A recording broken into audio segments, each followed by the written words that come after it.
ভাঙ্গো ভাঙ্গো সাকিব রায়হান হল রাজশাহীতে আমাদের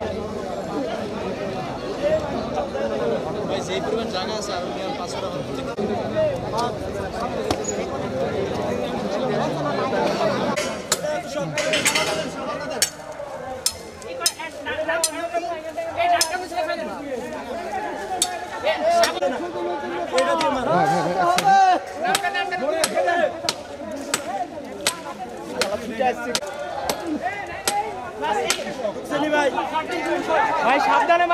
উনি শেখ হাসিনা এবং তার দোসররা বিভিন্নভাবে সক্রিয় হয়ে ওঠার চেষ্টা করছে।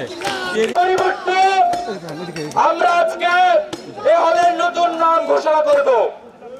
এই হলের নতুন নাম ফাতিমা আল ফিহরি হল। সকলের জ্ঞাতার্থে জানাচ্ছি, উচ্চশিক্ষার ক্ষেত্রে মুসলিম নারীদের মধ্যে সর্বপ্রথম উনি নিজস্ব অর্থায়নে বিশ্ববিদ্যালয় প্রতিষ্ঠা করেন।